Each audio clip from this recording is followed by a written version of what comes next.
Hi there, thank you for joining me. I have nothing to say, just super excited for this episode. Let's get into it. Okay, two brothers.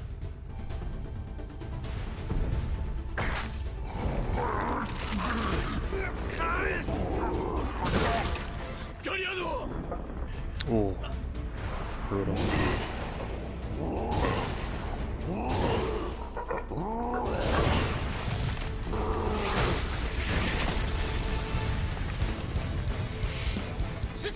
New song? Pretty sure it's an unused one from season 4. Very fitting. Get him, Peak.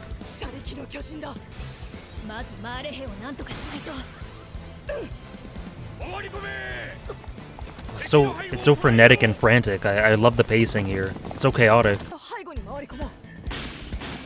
Oh, I love the use of music here. Oh, just watching history unfold.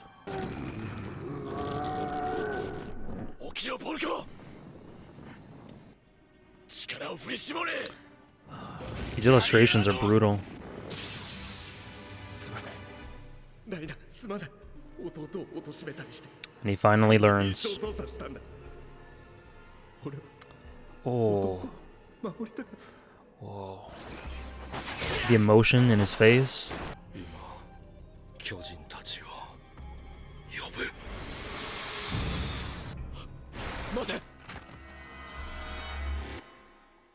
Aaron said wait.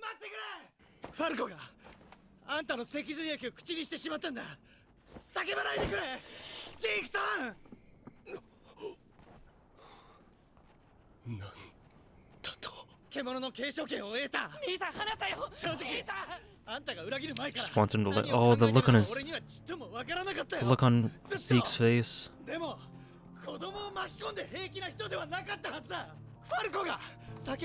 Falco was just telling him to back off for his own safety.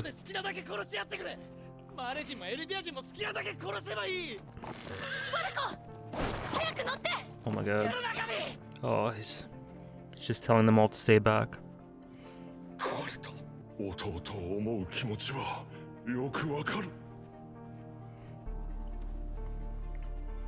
Notably Porco.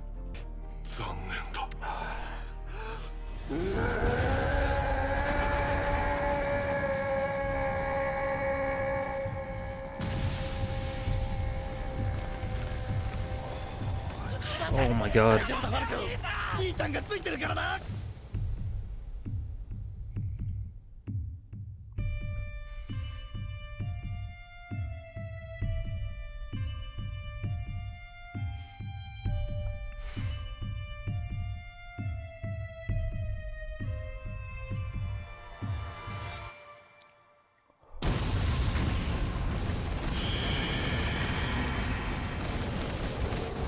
That was insanely done. Holy shit. The music.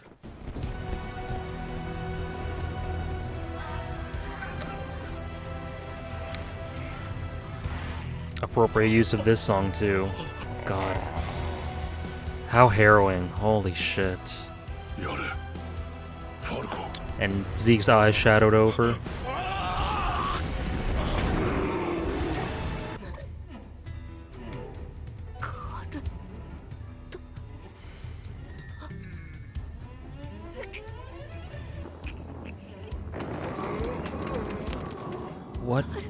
What must Reiner be feeling here?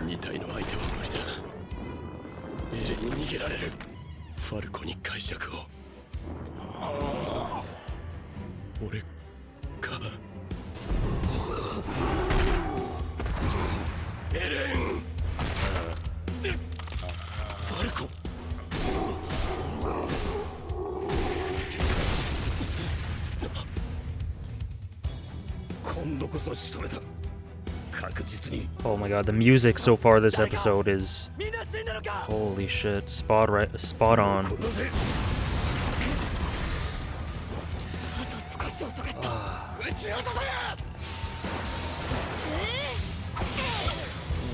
That was awesome.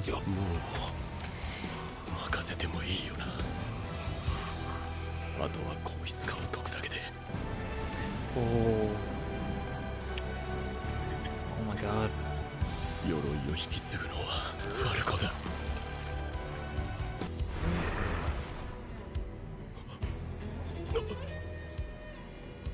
体を治す力も使い果たしちまった。だがただじゃくたばらねえ。兄貴の記憶を見たぞ。軍を騙してまでドベのお前を戦士にした。待て、ダメだ。バルガー Oh my god. これではっきりしたよな。最後まで俺の方が上だって。 That's an encapsulation of Porco. Right there.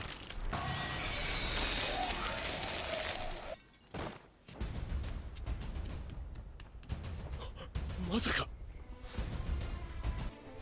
あと少しだ。 Oh my god.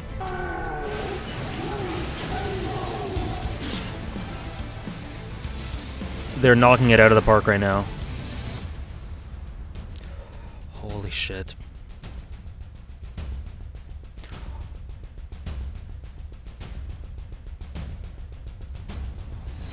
Oh my god, this is so good. Holy shit.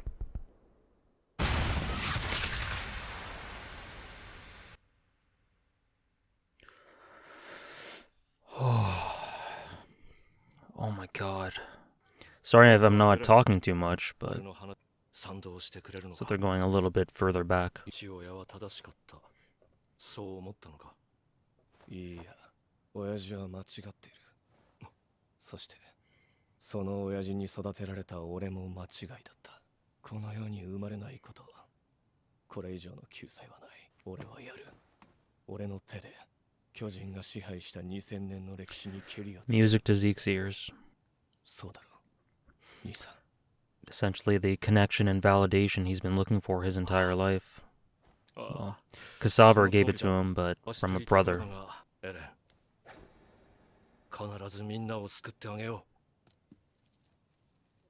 う。 Ooh. 落としちまった。 What that's signifier of. Oh. Oh, what is this? Time's completely frozen. Oh my god. The layering? Oh. Oh my god.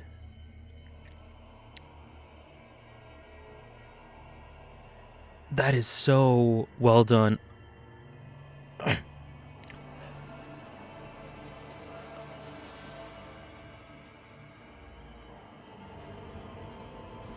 Holy shit.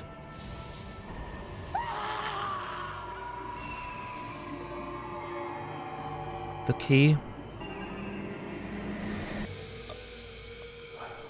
I can't believe I'm watching this right now. And then just eerie ambient. すべての道が交わる座標だと思う。おそらく始祖を継承した王家は兄さん。待ちくたびれたぞ、エレン。お前が回復し目を覚ますまで何年もここにいたような気がする。よくわからないが、ここでのすべては一瞬の出来事だ。成功したんだよ。俺たちは始祖の力を手に入れた。 Oh, chills. 心配ない。 Oh. それは始祖ユミルだ。こんなところをブラブラ歩いている人が他にいるか。修復し、俺を生き返らせた。 Oh, this song again? 俺たちが巨人の力を欲するたびに There's she's got some sort of effect on her, like a slight grainy effect. All alone. エレン、始祖ユミルに命じるんだ。俺たちの夢を叶える時が来た。その鎖は俺の自由を妨げるもの。つまり不戦のちぎり。 The manifestation of the vow to renounce war. お前の夢だ。頼む、世界を救ってくれ。エレン。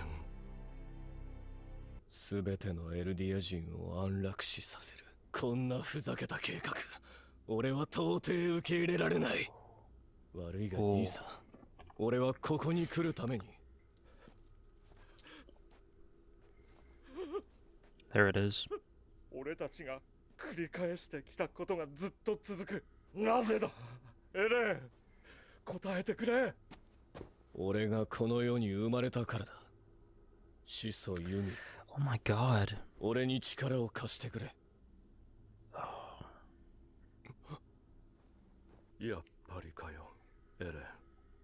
お前だけは分かってくれると信じたかった。Oh, the music. これもあの父親に洗脳されたせいなのか。 Oh my god. これはお前が目を覚ますまでの長い時間で俺は多くを学んだ。こんな土くれの鎖でも王家の血を引く俺が求めればな。俺は歴代の壁の王と違い、初代王の思想に染まらぬままここに到達した。不戦のちぎりを無力化していくことに成功した。絶大な力を持つ始祖ユミルだが、その正体は自分の意志を持たぬ奴隷だ。始祖の力は俺が手にした。お前は鍵に過ぎなかったんだよ、エレン。お前は悪くない。俺たちは最悪の父親に生み出されてしまった。This is overwhelming. 被害者だ。俺は決してお前を見捨てはしない。 I will never abandon you. 力でお前を直してやる。やめろ、無駄だ。世界を救う時はお前と一緒だ。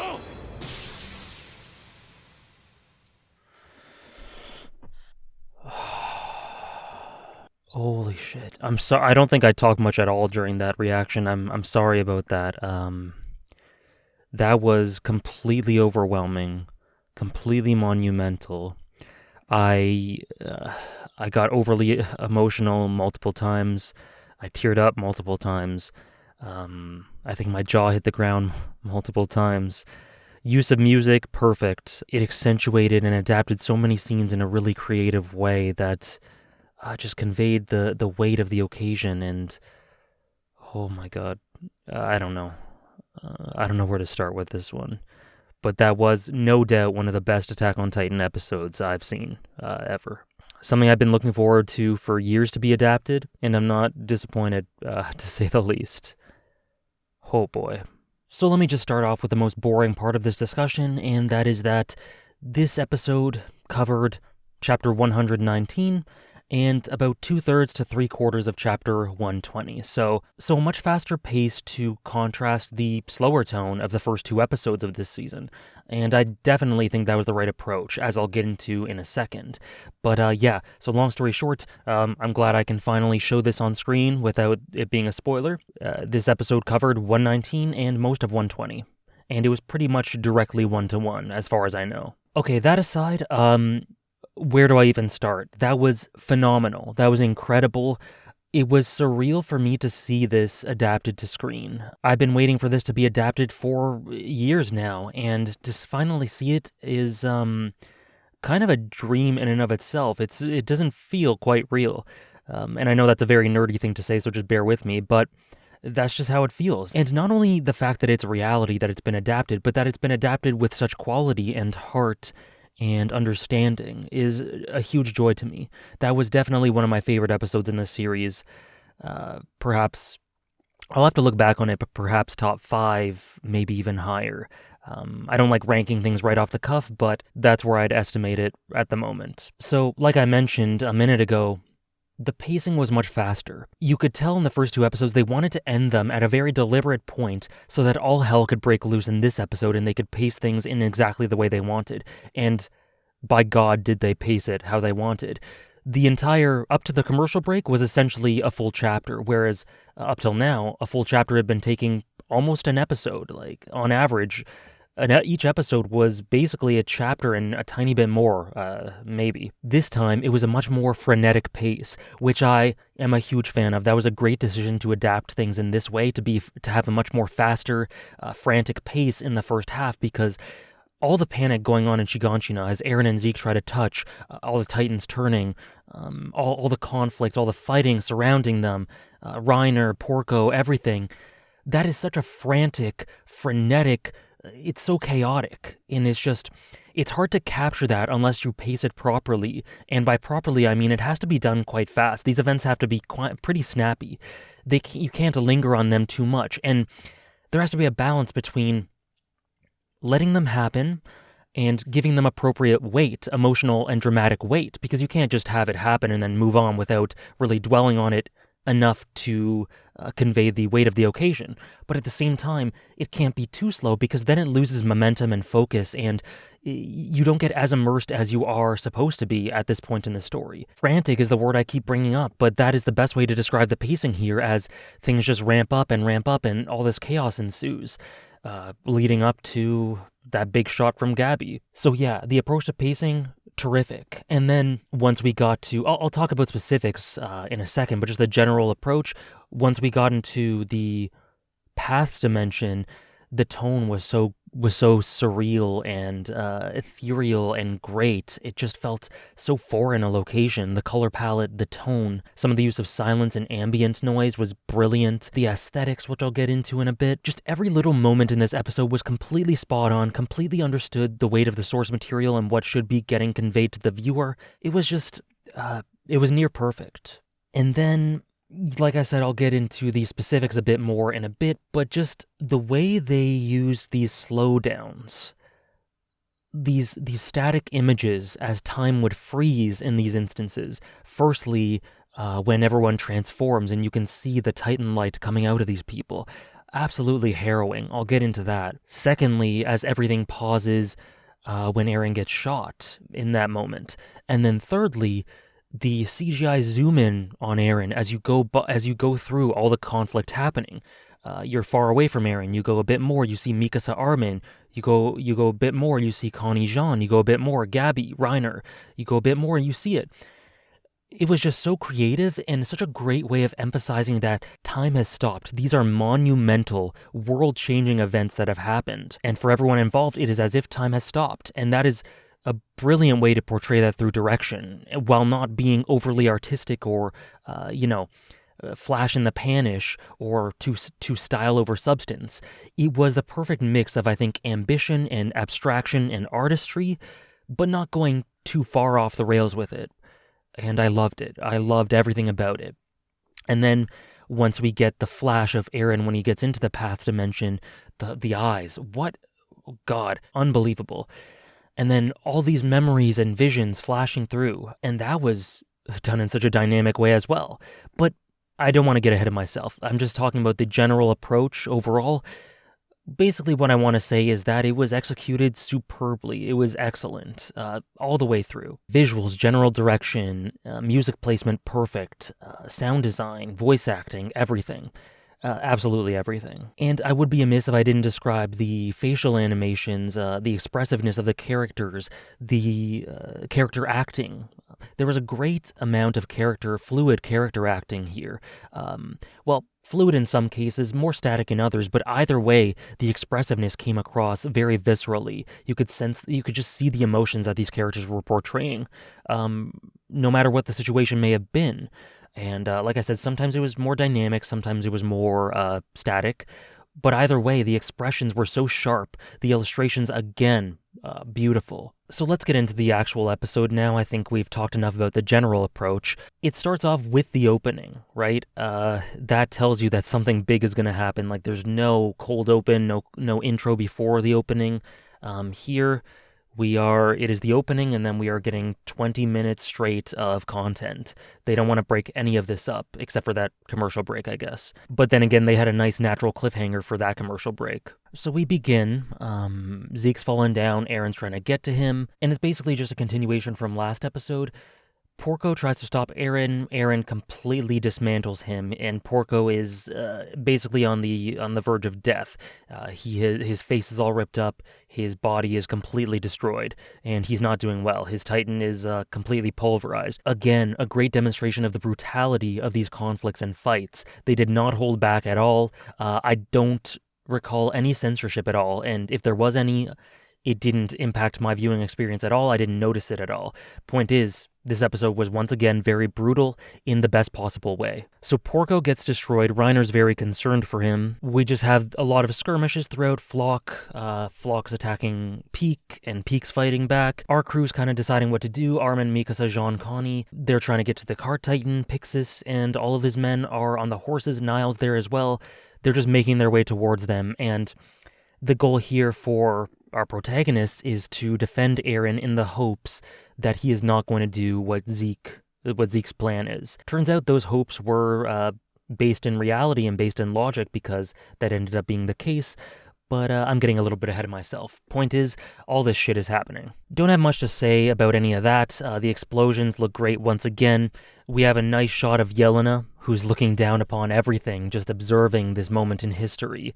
What else would you expect someone like her to do at this point, right? And I don't have much more to say about this introductory few minutes, but more fighting, more skirmishes, and then Reiner touches Porco's Titan, and Porco sees a flashback of Marcel's memories.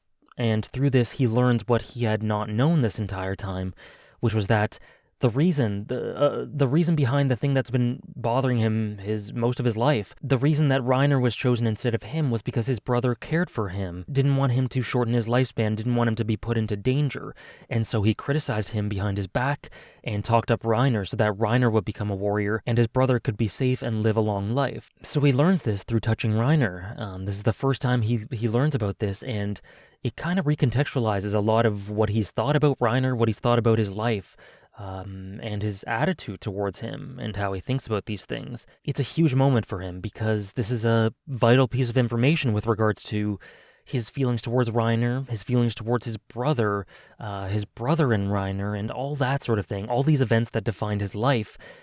He's had to, in a split second, on the brink of mortal peril, his body completely torn up, he has this as well to contend with.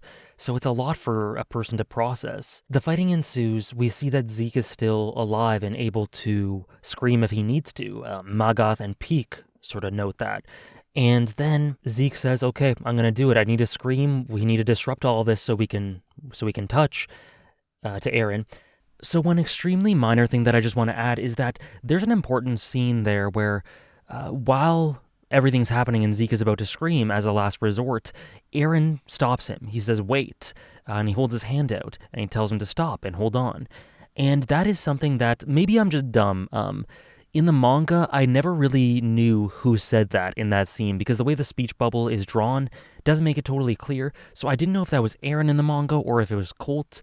It could have been either one, but to know that it's Eren for sure is interesting because I just had the discussion today, the Twitch discussion with my stream, and what they proposed is something that I think is very interesting, and that's that Eren says to wait primarily because he knows that his friends, Jean, Connie, Mikasa, Armin, are in prison, in the same prison where all the people who drank the wine, the spinal fluid, are kept. So if Zeke screams here, it could be extremely bad for his friends, and they could end up in huge danger. And so he just kind of reaches out here and initially says wait to try and get Zeke to stop, thinking of that primarily. I don't have any strong concrete feelings on that, but that seems to have basis. I think that tracks quite well, and no matter what, it seems to be the sentiment of this action is to show that Eren does have care for someone, something. Deep down in there is care, and his instinct in this moment was to get Zeke to stop because of this care. So I just thought that was a nice, interesting footnote. And then we have this absolutely harrowing, heartbreaking scene.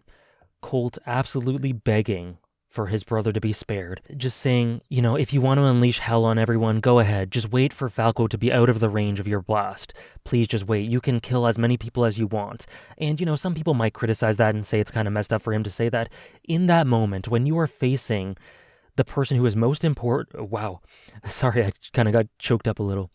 The person who is most important in his life, who is Falco, without a doubt.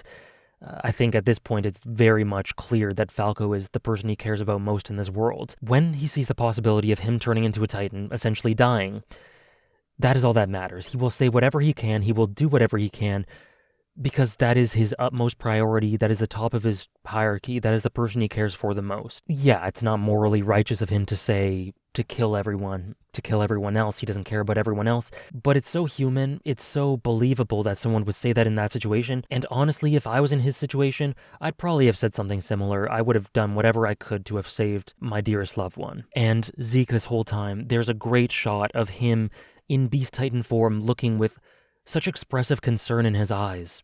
He is so pained that Falco has been put into this situation. It's so unfortunate because he cares for Falco. He's a caring person. These things that he's doing are not because he's shut off his emotions and doesn't care. He's doing them in spite of his emotions. He feels pain to have to hurt his former comrades, and especially a kid like Falco. It is such a heartbreaking moment, and it's so harrowing. It's always disturbed me. It's always, after I read these chapters as they released, there were many images and moments that stuck out in my mind. I will mention more as we get through them, but this scene was definitely one of them. It's just horrifying. It's the horror of what Niall was saying in the previous episode, of not knowing when you're gonna face this death, but it just looming in front of you, but manifesting. This is it. It's about to happen. It's very likely about to happen. And Colt is trying to protect his brother. Gabby's reaching out for him to try to get him away on the horse. And Falco, this entire time, all he can do is try to get them to get away from him. Because when he transforms, he's going to blow up. He's going to burn them alive or blow them up. And he doesn't want them to die. And he's just trying to get them away from him. He's surrendered his life at this point. It's just so heartbreaking. I can't get it out of my mind. It is completely stuck in there and has been since I read the manga. And this just conveyed the emotions of this scene and the weight of this scene so brilliantly. It was so disturbing to watch. I don't know if you could see that in the reaction, but it was disturbing. And so I just want to talk a little bit about Colt. Colt has always been a secondary at absolute best, more like tertiary character, and he hasn't had a lot to him. He's had some little nuances here and there. He's had some interesting aspects, but primarily the main core of his character has been his relationship with his brother and how much he cares about him. From the first episode we're introduced to him, the first chapter, he is like this, and to the end chapter, he is like this. Loyal to the end to who he was in the first place, never once shifting these priorities. And he's gone about this in really interesting ways. And I think that there's a lot of subtext that you can apply to his character, because there's a humorous scene in Season 4, Episode 2, when they're on the train. They're on the train coming back from the operation in Season 4, Episode 1, with the Middle Eastern war, the conflict in Episode 1. And Colt gets drunk here, and he's talking up Gabby. He's kind of embarrassing her a bit at first, and he's saying, She took on all these soldiers. She did this. Look at all her achievements. She is the hero here. She's the hero of today. Everyone cheer for Gabby. Gabby gets a bit lost in it in a very, very endearing and cute scene as she's going, me, watashi, watashi. I love that. But the point is, he really talks her up. And then later on, I think Season 4, Episode 4, I think it is, there's that scene where Gabby and Falco are racing, and Falco beats her for the first time. And you see a bit of concern on his face. He's kind of going, oh. And then he says, but it's too late. Like, Gabby's way too far ahead of him. She's gonna be the armored titan, right? Like, there's no way he can catch up to her. And so the subtext here, I know it's not super subtle, but it is subtext. It's that he was baking her up so that his brother would not have to become a warrior, so that his brother can live a long life in the way that Aaron wanted for him, in the way that Marcel wanted for Porco. He talked up Gabby in the same way Marcel would talk up Reiner, and he downplayed Falco, not directly, he wouldn't criticize him, but he downplayed his achievements to prop up Gabby so that she would get it, so that she would die in 13 years after getting the Armor Titan, and potentially die in war, and that his brother, as an honorary Marleyan, because of him harnessing the Beast Titan, would be able to live a long and happy life, because that's what he wanted for the person that's most important to him in the world. And he did that through talking up Gabby in these sorts of scenes. So he's always been about his brother. And, there aren't a ton of dimensions to him. There isn't a ton of detail and rich characterization to him.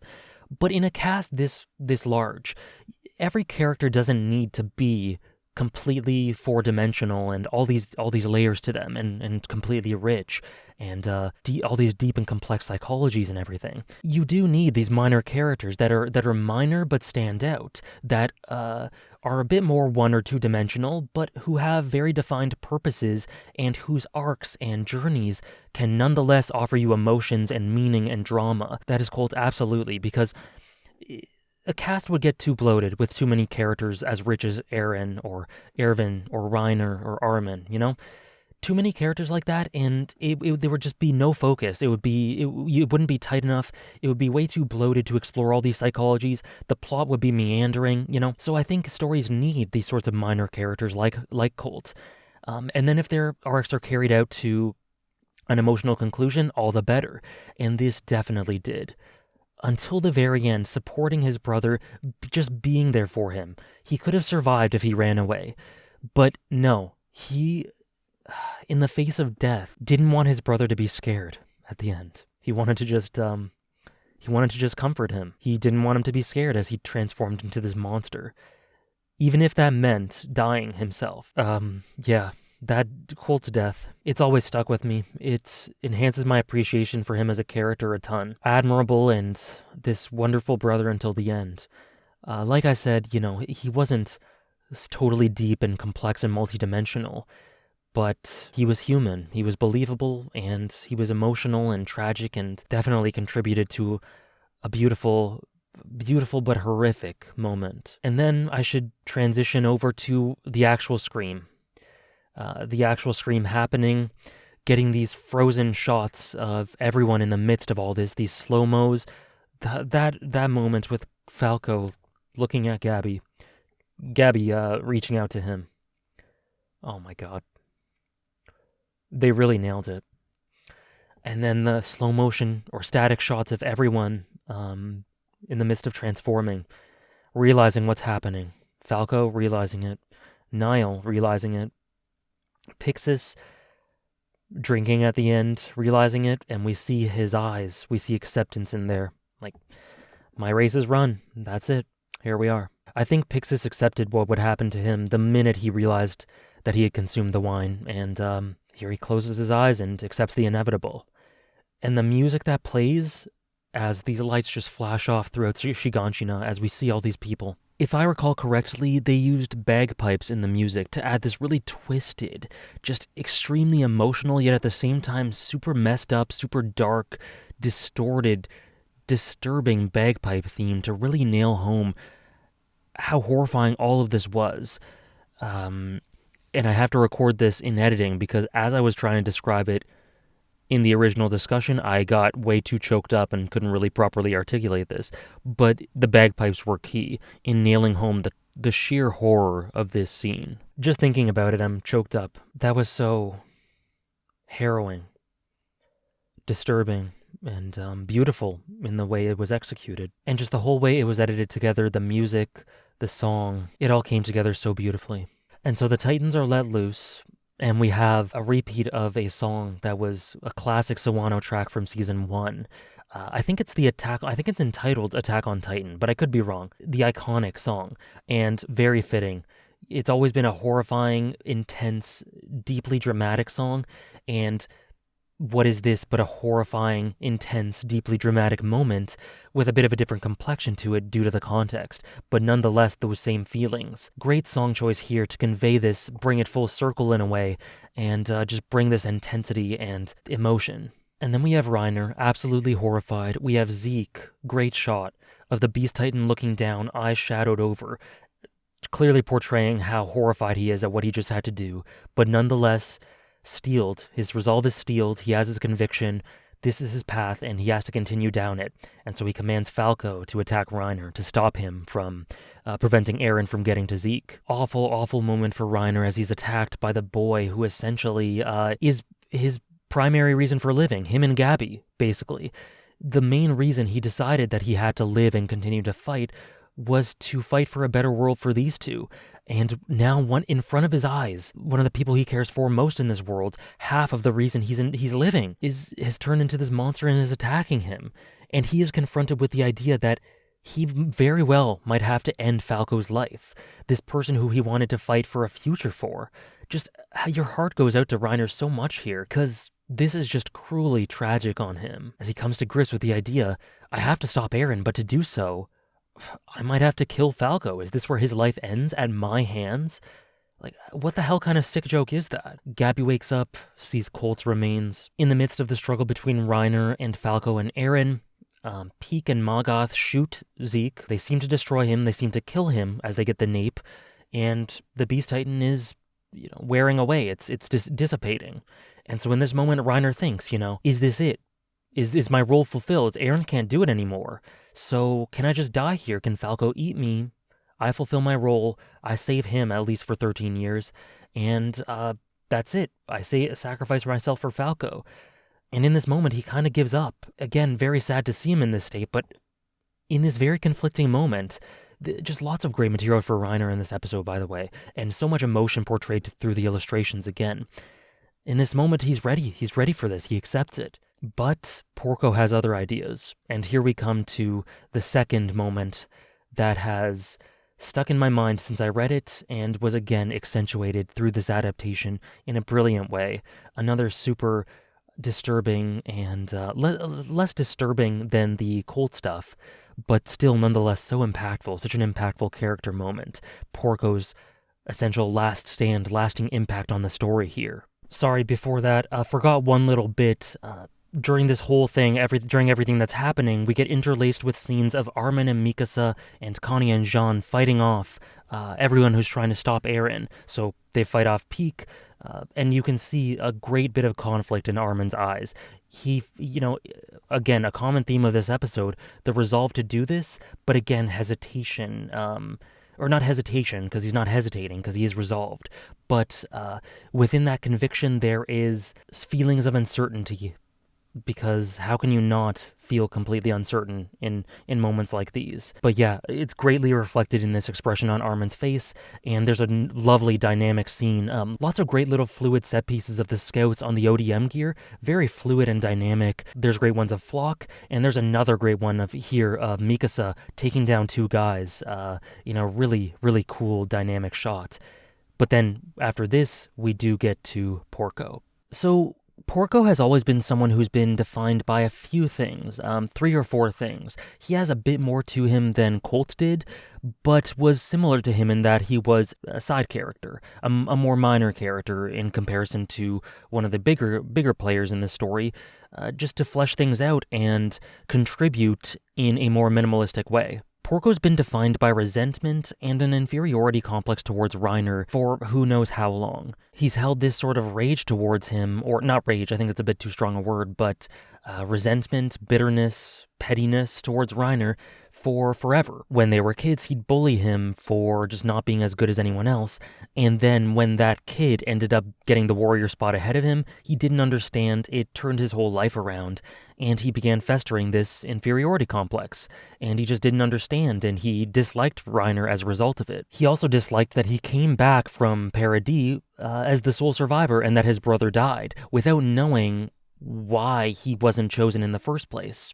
He resented that Reiner had taken on this hero position, this hero role, when it was his brother who was always like that. So there were a few reasons, lots of variables that contributed to why Porco was not a huge fan of Reiner. But Reiner had matured a ton, for obvious reasons, when he came back, and he was not interested. He was never interested in combating against Porco. He had way too much on his mind, and he just had no reason to want to be against him. So he's always been pretty genial with him, at least post-time skip. They've been comrades in arms, and they've saved one another. But when Porco has done it for Reiner, you get the feeling it's a bit of a reluctant thing, or through the act of him doing it, he was trying to prove to him, I'm better than you.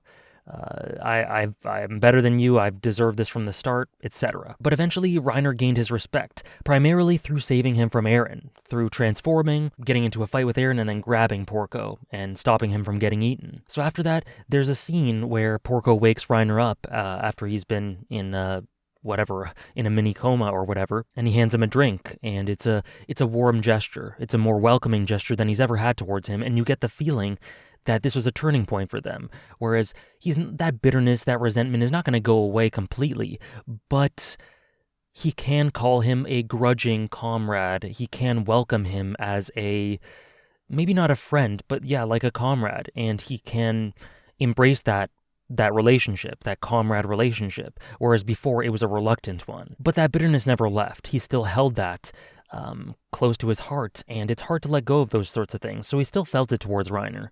And then here, when he learns about why he wasn't able to become a warrior, because his brother artificially positioned things in that way, and that he probably would have been chosen if not for that, he learns that an act of care for his brother is what protected him and stopped him from becoming a warrior. And so it's kind of like, it's almost darkly funny to him. It's almost darkly funny because he held this inferiority complex when the reason he didn't get chosen was not because of his ability, but because of his brother caring for him. And so it's like, you don't see this, but his general demeanor, his general tone it's almost like a veil's been lifted, almost like a weight's been lifted off his shoulders, and he sees clearly. And Porco, defined by this bitterness, this resentment, this inferiority complex, this pettiness, upon realizing that Reiner didn't usurp him because of his abilities, but because of other reasons, smiles here, saying, "I've always been better than you." And in the midst of learning all this, I like how we have Colt trying to defend his brother, saying, "Save Falco." We have Zeke talking about how he can relate to his care for his brother because he cares for Eren. And at the same time, Porco drifting in and out of delirium and consciousness, thinking about how his brother saved him and in his own way. So that was a nice extra scene there. Sorry for yet another wardrobe change, but Porco in this situation finds himself able to smile, a smug smile, as we see him completely bloodied and beaten and just wanting to honestly kind of gloat a little bit. There is some grim, twisted, dark, almost relief and satisfaction in knowing that he was never worse than Reiner. He was never inferior to him. The thing that plagued him his entire life was never the case. And so he can die with his head held high, knowing all of this, finding some solace in it, finding some unbelievably dark and twisted happiness in it, but at the same time acting on his compassion and care, because the act itself is saving Reiner, is saving Falco, sacrificing himself for his comrades. And so you see both aspects of Porco at play here, the dualism. You have the inferiority complex and the pettiness and the ego and the pride in that smile, that smug smile.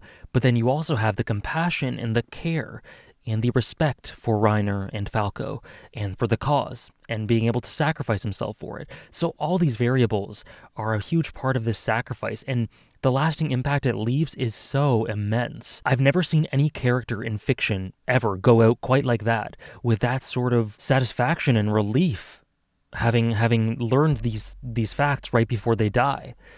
It is so much and so unique and interesting, and it elevates Porco a ton, and I love that death scene.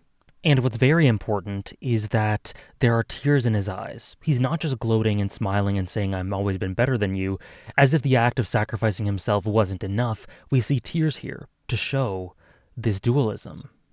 Such a human character and such a human death. It's brilliant. While not changing him a ton, it takes his characterization and his psychology and just takes it to the logical extreme in these emotional situations and just leaves you with so much to ponder and think about as he takes his last breaths. And again, another amazing death in this episode.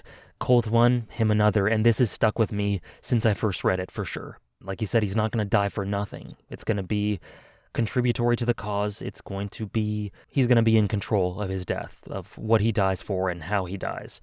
And it's just a great scene. And the way the music, the Attack on Titan Season 1 OST sort of kind of dwindles down into this softer piano. I think it goes down into the percussion and then just the piano and just kind of dwindles down into this somber silence as he gives this scene. Oh, it was beautifully done. I've always been better than you. Until the very end. And then we have Reiner punching Eren, pinning him down, Eren escaping the Titan and begins running towards Zeke to touch him, knowing that Zeke is playing dead, essentially. And again, kind of not sure, but resolved anyway, his allies help him. They attack Reiner. They stop Peak prior to this. They let him make contact with Zeke, hoping that Eren's plan will not result in what they fear it could. And the music is so intense, building up, everything's going off, explosions everywhere, quick cuts, it's completely frantic once more. Zeke screaming for him, screaming with his life's energy, it seems like. And then in the midst of it all, in the midst of all this chaos, the scene slows down into slow motion, grinds to a halt, and we see the blurred figure of Gabby in the background, tears in her eyes, still in shock at what she's witnessed. And by the way, just to go back a little bit, there were a couple of brilliant shots of Gabby, just you see her back, and in front of her are the complete disaster in front of her of Reiner, Porco, and Eren, I think it was Reiner, Falco, and Eren, just all fighting, and in her eyes are completely deadened. There is no light in them, and she just looks traumatized and horrified. Two great expressive shots there, first from the back and then from the front. But then, having witnessed all of that, she does what she needs to do here from her perspective. You know, people blamed her for killing Sasha. This is a similar sort of situation, I guess, in some ways. But I think it's mighty understandable that she does this. I don't think that many will have to do to bend over backwards to try and put themselves in her shoes. I think it's readily apparent as to why she's doing all this, and it makes complete sense from her perspective. She needs to kill Eren Yeager, the usurper, the one who could potentially cause the rumbling, the one who could potentially cause all Eldians to go infertile. So, of course, she does this, and it's beautifully presented. As I said earlier, the moment stops in time. Everything slows to a halt. Eren looks at her. You see all the fighting going on around them. Magath, Mikasa, Armin, Jean, Connie, everything that's happening. Reiner. Everything just stops in that moment, and she shoots. His head comes clean off, comes spinning, and no censorship whatsoever. Really glad about that. And the beautiful shot of the head spinning and the reflection in Zeke's eyes. Just wonderful. Then we get a flashback to Season 4, Episode 15, where we see that conversation once again. It's a little bit of an extra recap, similar to the previous episode. But it was good for setting the stage and establishing what Eren said to Zeke and the specificity of the lie that we now know is a lie, the specificity of Zeke's feelings towards Eren, in him agreeing. He kind of had a defeatist attitude towards it, not expecting Eren to agree, and you can tell there's a huge sense of specific fulfillment to being able to do this with his brother. Someone who he thought he had been completely brainwashed and that he would never see eye to eye with. Someone who he feels maybe a bit of love towards, despite not knowing him for long at all. Who feels this sense of them being kindred spirits in his eyes. And he's overcome by emotion. You see the tears in his eyes. And that's essential, because that's key for showing us Zeke's attitude towards Eren. From the beginning, he's only ever wanted to help him, to save him from their father's supposed brainwashing. From the first line he said to him, till this episode, he's been trying to genuinely help Eren. Of course, I'm not saying he's a swell guy with no sins whatsoever, whose deeds are justified, completely 100% justified, or who's a hero or anything like that because he cares for his brother. Of course not. But it's an aspect of his character that is very notable, because it enriches their dynamic. Zeke has always cared for Eren, and he continued to during these plans and when they get into the Paths realm. But he throws the baseball to Eren, and Eren misses it. And there's a nice shot of it in the foreground, them in the background. And a bit of a foreshadowing to the concept that perhaps they don't really see eye to eye. They aren't actually in sync. If Eren wasn't able to catch this, they might not be thinking on the same wavelength. So that was a bit of a hint there. But then we get that brilliant shot. Again, the brutal chaos throughout, Titans eating everyone. It's very layered. There are layers. It's hard for me to articulate the exact presentation, but it's like 2D models layered on top of one another and swiveled around using dynamic camera work in slow motion. It was just super well done and super surreal. I've never seen an anime directed in that way. Never seen visuals used in that way. And it was so effective. Again, I'm not going to repeat myself too much, but for conveying the gravity of this moment in time, this monumental moment where these two finally touch and are given the potential, the power to alter history. as we travel through the street, through the center of Shiganshina, and see all that's happening in this singular moment, in this instant. Because we also, as we hear from Zeke, what seems like years seems to pass as he waits for Eren, and in this instant, in the Paths realm, as they get transported to this realm, everything's frozen, and God, it was just done so well. I'm basically speechless, and the use of music as well. Slowly building to a very ominous, haunting chorus of these men holding this sort of operatic hum.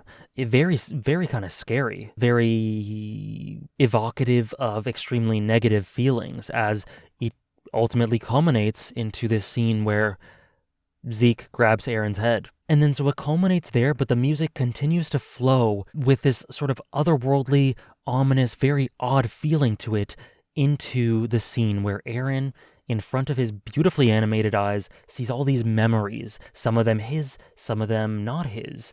And I'm just going to go through them. I'm not going to theorize because, of course, obvious reasons, but I want to just say each one that we see, minus a couple that I don't think I really need to bring to attention at this point.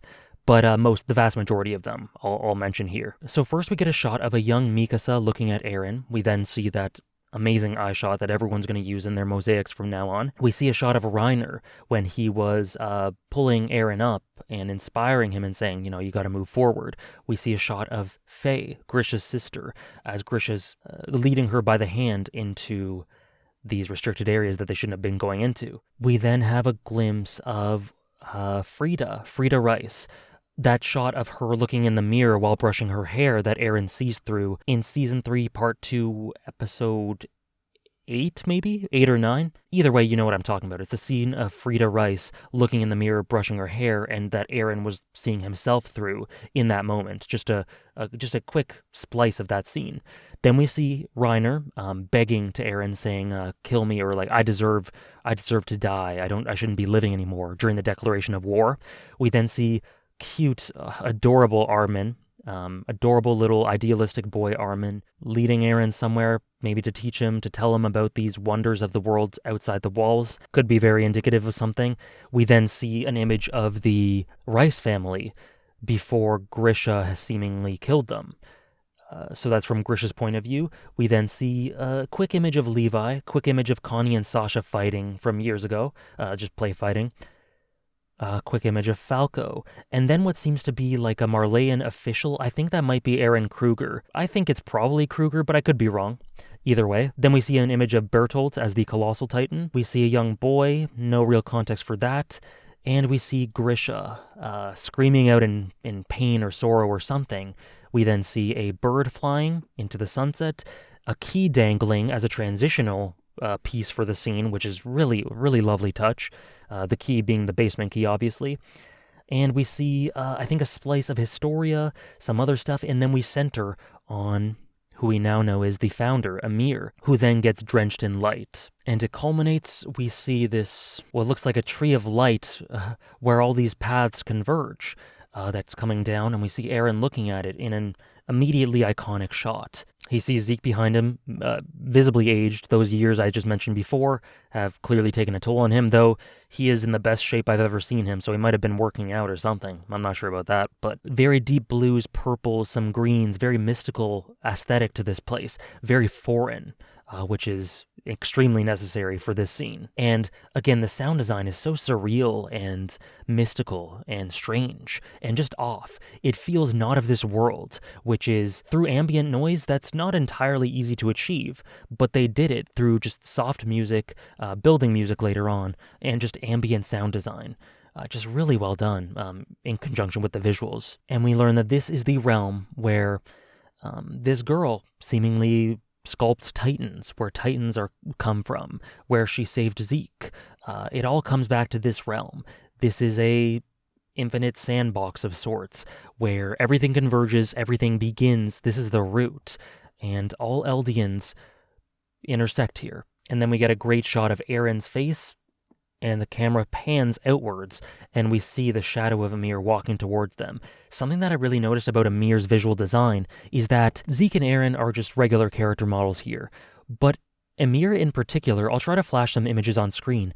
There's a very light, subtle, but palpable filter on her. It's almost grainy. And she's kind of subdued in terms of color palette. Her eyes are obviously shadowed over, just as always. We've seen her before like this. And it's just very subdued. She's kind of grayish. The colors are muted. And like I said, this grainy filter to her. Almost as if she isn't fully corporeal, almost as if she's a part of this backdrop, of this setting, this path dimension, more than she is an actual person. She could just fade into nothingness or fade into the background, it seems like, due to this visual approach of her being just ever so slightly faded. It isn't very overt, but you do notice it if you pay attention to what she looks like. This grainy filter, this subdued color palette. And I think that's what they're trying to get across visually. She is more of a part of this realm than she is a person, and that just adds to the aura of mystique and mystery around her. Like Zeke says, she is a slave here. She is a slave to whoever orders her whims. And if you take that information and add it to this interpretation of that visual style, you can see why they seemed to use this approach with her. The chains surrounding Zeke are a physical manifestation of the vow to renounce war. That's just how they manifest in the Paths dimension. But notably, Zeke has been here for what seems like years. He's been able to learn how this place ticks, how he can harness this power untainted by this vow, how he can take control. And so what he does here is he holds that back from Eren. He puts on this face of him being bound. I can't do anything. It's all up to you. And so he trusts in Eren here to come to the solution that they both agreed on. But Eren, of course, we know he's been fooling Zeke this whole time. He's never intended to do this. He says, like hell could I ever do something like this? And so that is essentially Zeke's worst fear confirmed. His brother, who he has been sacrificing so much to work with, who he has felt such a connection to and felt such joy in reconnecting with and being what seems like kindred spirits with, doesn't see eye to eye with him at all. And it's so painful for him to realize that. Now, he's crying and he's very emotional here. And I could see how one could say that is him being ingenuine just because of the situation. All hope was not lost. He did have this power in the end, as he revealed. So what's the need for him to really cry? But I think it was completely genuine. I always have. What I think is going on here is that Zeke banks so much not only on their plan succeeding, but on Eren seeing eye to eye with him and agreeing with him and seeing the beauty in his eyes of his plan and why it must succeed, and carrying it out, and being free of the shackles that Grisha has seemingly put upon him in Zeke's eyes. And just learning the truth of the world and having the veil lifted from his eyes. Zeke values that so much, and he wants so much to work hand in hand with his brother. He cares for him, and he sees his enlightenment in this scenario, and him seeing what he views as the truth of the way forward, as beneficial to Eren as a person, to his mental well-being, to his psychology, to his overall well-being. He sees this as completely beneficial for Eren, and so he is pained by the fact that Eren does not see eye to eye with him and does not agree, because he sees it as self-harm in this way, or a self-detrimental act, an inability to see the truth, and it pains him that his brother doesn't see this. And so I think that him crying is genuine, not because he doesn't have the power anymore to do this, because he does, but it's mostly because he grieves for the fact that his brother, his eyes are clouded from the truth as he feared in the first place. And so he resolves, I will not abandon you. He sees Eren as abandoned, just as Zeke sees himself as being abandoned by his father. But he found a new father in Cassavur, and he will be that person for Eren. He will guide him to the truth, he will show him what's what, and in the end, he wants them hand in hand to carry out this plan. He has the capability to do it on his own, according to him, but he wants Eren to see the truth here, and it's born out of complete care for him. In contrast to Eren, who, in response to seeing Zeke's immense care for him and hope for him and love for him, potentially, dismisses it all. Dismisses it. He doesn't care. What he cares for is his overall goal, whatever his goal may be. We don't know at this point. All we know is that it's not the euthanasia plan. At this point, it's not clear, but it's not that. And that goal for him, what he wants to strive towards and what he wants to use Emir for here, whatever it is way more important to him, is prioritized way more than any care he has for Zeke, which it doesn't seem at this moment like he has any. He dismisses Zeke's care for him, and it's very sad from Zeke's perspective because he's put everything into this partnership emotionally, whereas Eren this entire time seems to not have been putting anything in, just using Zeke. But in the end, Zeke has this upper hand, having been able to harness this power and chaining Eren himself. And hand in hand, he wants to show him some sort of truth, to show him something, to prove to him that his way is the right way. And so they touch heads, and they transport to who knows where. And that takes us to the end of this magnificent episode. Oh, and then the episode ends. The concluding song was, I think it's called Zero SK, a very key song from Season 3 that was used when we would learn history about the Rice family, the royal family. It's basically the royal family theme. It's reminiscent of what Grisha did to them in that underground cavern, just reminiscent of all those sorts of plot events, and it's very effective here. It is such an ominous, powerful, regal, royal song that conveys the grand nature of this occasion, conveys the dark nature of this occasion, and this sort of uncertainty, and hints at those events in the past, because we did see a Grisha. We did see, in those memories we saw from Eren, we did see a distraught, horrified Grisha. We did see the Rice family. So that song connects to those images clearly, while being a great tonal piece for the scene as well, and a great song to end the episode on. Music selection was perfect throughout, like I said, and the episode in general was just spot on. Magnificent episode. I wholeheartedly enjoyed everything about it. It was everything I was hoping for and more, and I really hope that this standard of adaptation continues for the upcoming episodes as well. We are in for a treat if it does, for sure.